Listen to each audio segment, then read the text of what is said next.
In the music business, it's the business that keeps the music alive.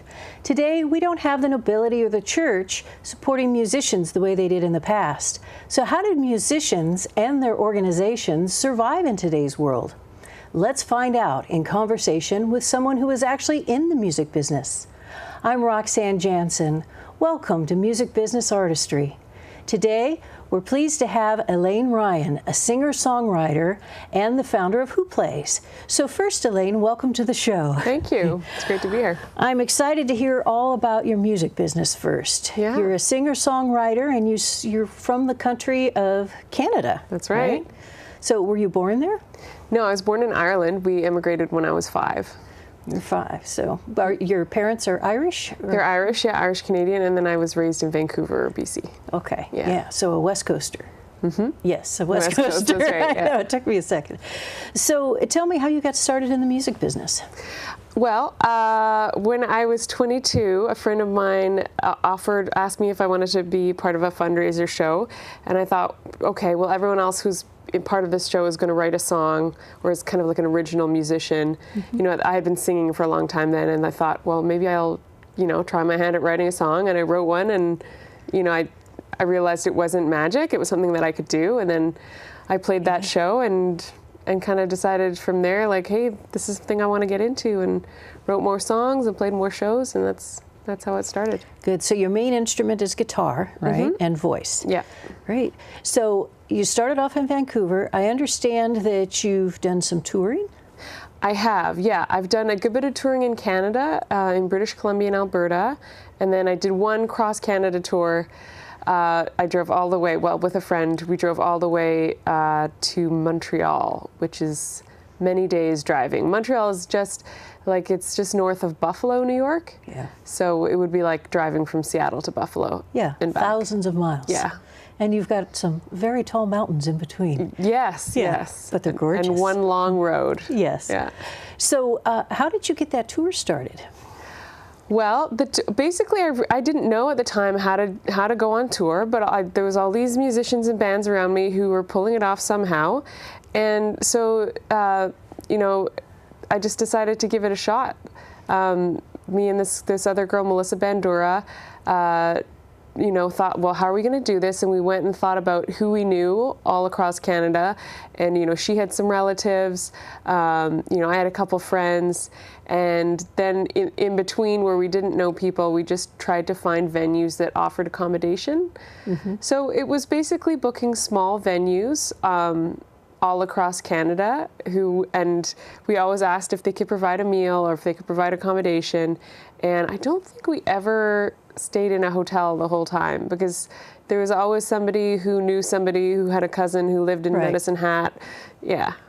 And that's the way a lot of bands do it. Yeah. I mean, that's the way. So quite often the public thinks that you just get an agent and all this stuff happens for you. Right. But that's a rare occurrence, really, right? Yeah, I think that's kind of the kind of old thinking. Maybe that's how it went down in the 80s or 90s. There's kind of like this dichotomy where back before Napster, before like the stealing of music, basically, which has become, de rigueur now. But before that happened, it was like the big bands were the ones who got to go on tour. There was a select number of large bands who had agents and were able to go on tour. Mm-hmm. And now there are many, many, many more artists who go and pursue music, and there's just not, that many agents out there. And there's also just not the same kind of money in music, in recorded music, as there used to be. So you really have to go out there and do it yourself. Yeah. And so you contacted the places directly yourself via email and phone calls? Look it up online. Basically, one of the main things I did is I would go to the different towns. I would search out the different towns and search singer-songwriter in that town. Mm-hmm. And see where those singer-songwriters were playing. So what are the venues that the local musicians are playing in, the local musicians who sound like me, of my genre, and then go and send an email to that venue, and then, give it a couple days, and then, send a follow-up email or maybe a follow-up phone call. Just be polite but persistent, and, not everyone gets back to you, but enough people do, and And that's how it happens, yeah. It sounds exciting. Yeah. Yeah. So you went with a friend on who was also a musician, you said? Yeah, for the Cross Canada one. And then for one that I did in BC and Alberta, I went with 2 other female musicians who I met through this online contest it was like a contest to see if you could play at Lilith Fair. And we were all in the top 5. Like, none of us won the top slot, but you know, we were like, well, let's make something out of this. So good. So we got together and we planned this BC Alberta tour, and one girl, Aspen Swisser, her parents lent us, you know, their Toyota Tercel, tiny little Toyota Tercel, and we had this big roof rack that we strapped on top, and, you know, packed all the guitars and all the luggage in, and drove around BC and Alberta, playing shows and playing house concerts, and it was great. Yeah. So were there any surprises to you as you were doing this? Well, the surprises, I don't know. I mean, it's very, like, in terms of like which shows paid, it's very touch and go. And sometimes the small towns were the ones where, you know, people would really come out and support, and you'd actually end up getting paid well for your performance. Because in the really small, in Canada, in the United States, it's almost like there aren't that many small towns. There's so many people that every town has quite a few people. But I'm sure there are small towns. I know. You know, in between the big towns. You haven't found them yet, but I'll hope you find some. Yeah. So there's a lot of really tiny towns in Canada, and those folks, like, there's not a lot of people going through, and so if something's happening on Saturday night, they come out. Yeah. So that was really cool, you know. Yeah. And maybe like country folk have like longer attention spans and are able to sit and listen attentively to your folk song, you know. Yeah. So tell me about the type of music you do. So I mean, I think every musician you talk to, you know, resists being put into, you don't want to be labeled, a box, right? But I mean, I'm a singer-songwriter. I play with a guitar, and so it really depends on how you take that song and produce it as to whether it becomes pop music or, you know, folk music but folk and R&B are the 2 influences, or soul are the 2 influences that I think are strongest for me, and they're not super similar. Yeah. So yeah, singer-songwriter with folk and R&B influences is kind of my thing. And so as we were talking before the show, you've done quite a bit of performing, not just in Canada and across all of Canada, but you've also performed in Hawaii. Yeah. How did you get to Hawaii? How did that happen? I married a surfer. Oh, good idea. Yeah. And so then I was in Hawaii for full time for 6 years. And, you know, I needed to make a living. And one of the things I know how to do is sing and play the guitar. So I played in hotels and resorts and bars 4 nights a week, like regularly for that whole time. And yeah, that was a job, you know, that was something that I could earn a living at. It was the commerce side of it, you know. But I'm really glad to be back here, because there's just more opportunity for me to actually have people listen to my own original songs and to pursue that side of it. Yeah. Well, it sounds like an interesting life. And so what brought you then to California? Basically, I was pushing to come to California because I wanted more space for my original music, and because I have, you know, as we'll talk about later, I guess, I have this website that helps people find live music, and I wanted to be on the mainland, as they call it in Hawaii, where there's, you know, cities. Yeah. Well, I'm glad you came. So, you know, there's more variety in this area, and anytime anybody new comes to the area, I think it's exciting. So. Yeah, this is a great place. I mean, it's, you know, there's a lot of there's San Jose and there's San Francisco. There's, you know, there's so much happening. The weather is fantastic. I don't know if people who like grew up here realize how amazing the weather is here. I mean, I came from Hawaii, which, you know, a lot of people are like, oh my God, the weather, right?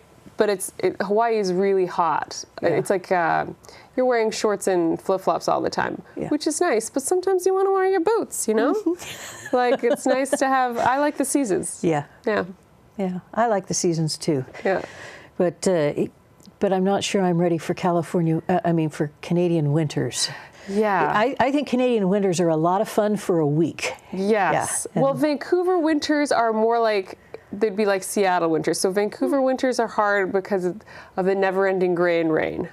Yeah. But then the rest of Canada, it's just like I lived in Montreal for half a year, and it would be kind of like you go outside and your eyelashes would, if you know, your eyelashes would stick together. And yeah, I was in minus 44 once, and decided. And you kind of wonder, people emigrated here, a few hundred years ago, and they decided to stay in this place, like. And before all the specialty clothing and such. And before central heating. Yeah. It's kind of amazing. Yeah. But impressive. Yeah. It's very impressive. Yeah.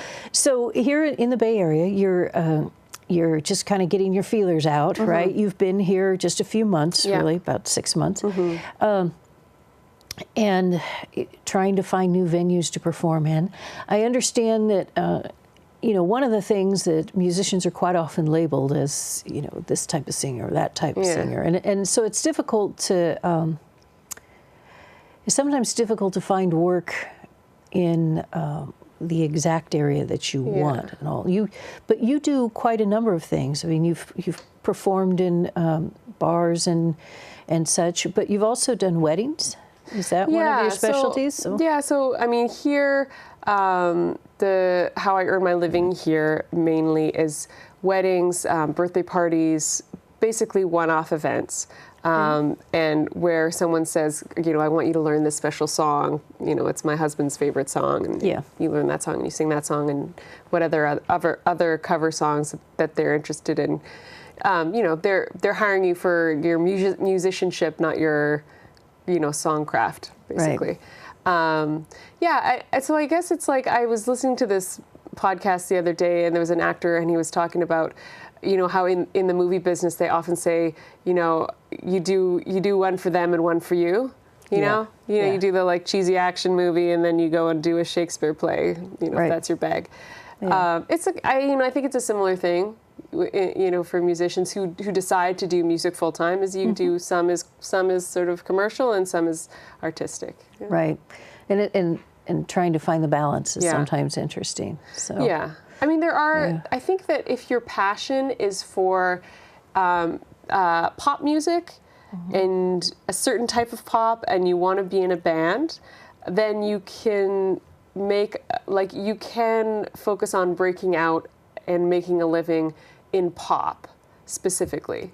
If you're more folk, or if you're jazz or blues, it's a bit different. You can have to mix and match. Yeah. So I find it interesting, in the Bay Area there are a lot of venues that have live music and just getting on their rotation. So you also have CDs, right? I do, yeah. So I'm curious, percentage-wise, do you make more money with the, what am I trying to say, the bar or the venue paying you directly, or do you make more money with CD sales? Definitely with it's with the venue paying you, right? Okay. Except, that's a hard question to answer because of changing technology. So when I was touring across Canada, CD sales were a big extra bonus, Like you'd maybe like 30% of what you were earning was CD sales, which is a good chunk. And then over the years, it's just been a slow trickle of nobody buying the CDs. Yeah. In Hawaii, it worked because people were kind of looking for a souvenir to take home. So they'd, come and see my show. They'd see I sold CDs, and then I would, be able to sell CDs, and that was great. But I mean, I think there's all these streaming services, and like my laptop doesn't even have a CD drive, right? Okay. Yeah. My car has one, and that's it. I run into the same problem. Yeah. So besides selling CDs and doing the shows, I understand that you've put together a video. We would like to see that video here. And would you like to set it up a little bit and tell us about it before it starts? Sure, yeah. So I had this album, my most recent album is called Sunsets and Twilights. One of the songs on the album I had written about Maui. It's called When the Wind Blows Kona. And it was a very like surf pop kind of a song. And I ran into this guy on Maui who had won an Emmy Award for this golf show that he'd produced. His name's Jess Craven. And, you know, I asked him if he'd be interested in working with me on a music video, and he was. You know, he had time and he was interested. He liked the song. So we went out and we shot. It's like a postcard for Maui. Like, we went out and shot a whole bunch of different scenes, and this lovely couple helped us out with it. Actually, the girl who's in the video, her name is Lily Miola. She's an incredible singer-songwriter herself, who has toured with Willie Nelson. So yeah, she's pretty cool. Anyway, the video is it's like a surf pop video, and it's a lot of fun. Okay, well, let's watch.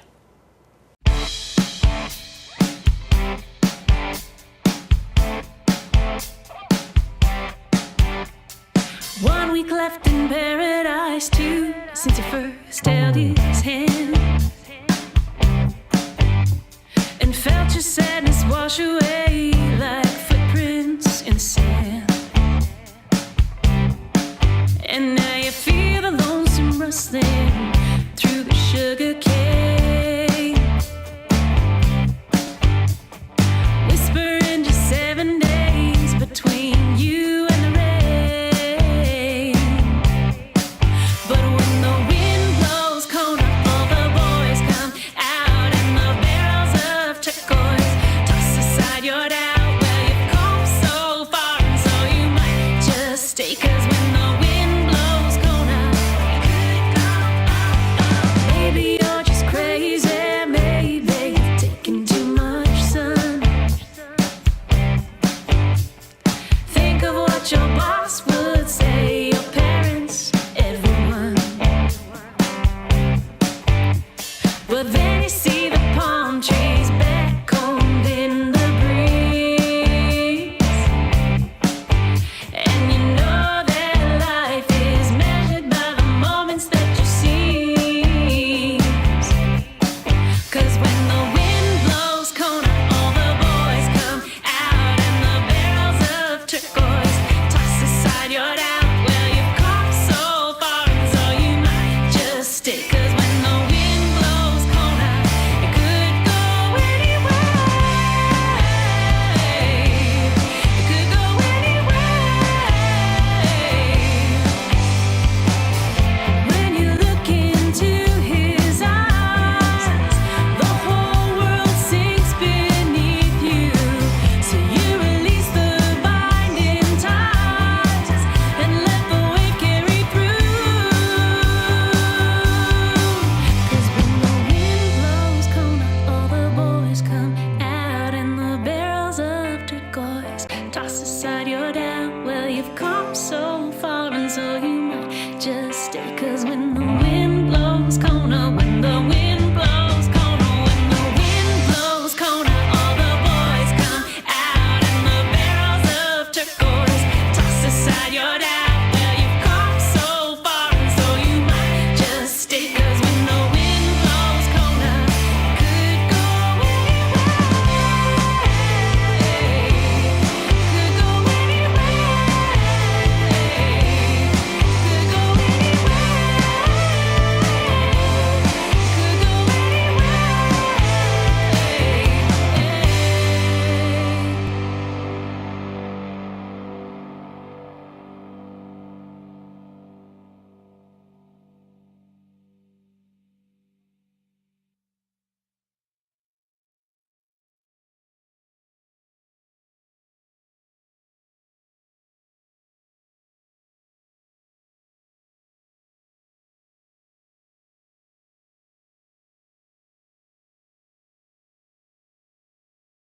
That was great. I really enjoyed it. I have to admit, I enjoyed the surfing as much as everything else. It's fun, right? Yeah. I surfed years ago, but my skills are, I don't even try it anymore. Yeah. I let the rest of my family members do it, who are good at it.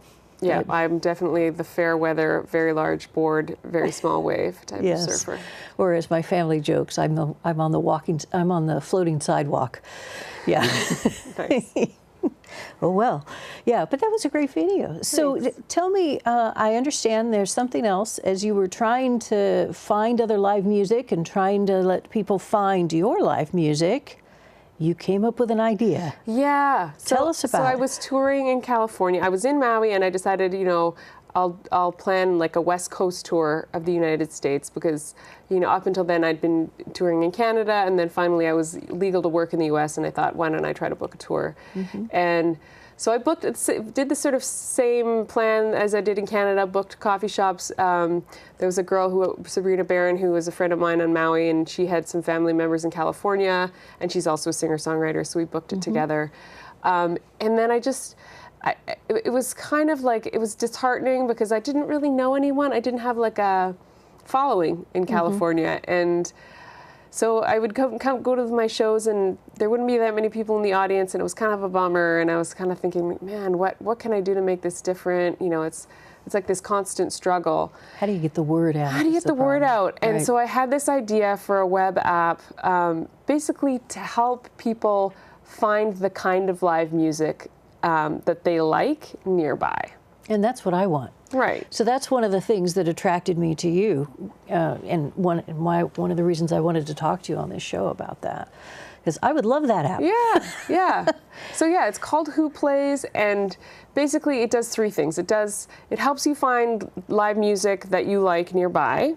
So you can just go to the website and it'll show you, it'll show you who's playing, but it'll show you on that very first page, are they a jazz band? Are they a punk band? Are they a pop band? So, you just see the Flying Monkeys and you don't know who that is, and you have to go do a web search and try to figure it all out. And by the time, you've done researching all these different people, you feel like, let's just go to the movies. I don't know, So it does that. The second thing it does is that it allows the audience to review the shows. And so the shows are curated so that the ones with the artists with the best reviews show up first in the results for that night's set of shows. Okay, so when you say the best, that's because the audience has chosen them. The audience has chosen them. Okay. It's not like a gatekeeper or somebody who's appointed themselves as the authority on music. It's more of a meritocracy, and it defers to the opinion of everyday people who go see music. Good. Yeah, and then the final thing it does with reviews is it gives artists the opportunity to basically build a reputation that they can carry around.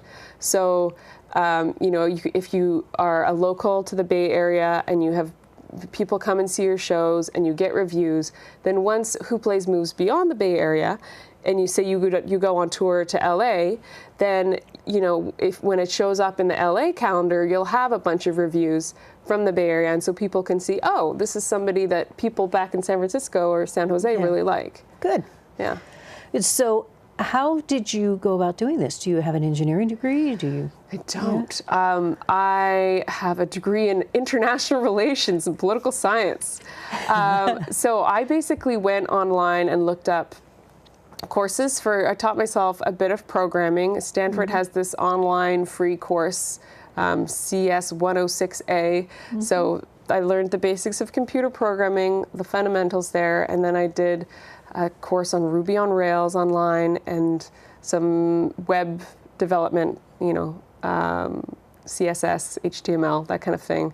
And so I started it off myself, and then there was another guy on Maui, Devin, who helped me out getting it going. And then I've gotten some folks in India who I've done outsourcing with to help me bring it to where it is now.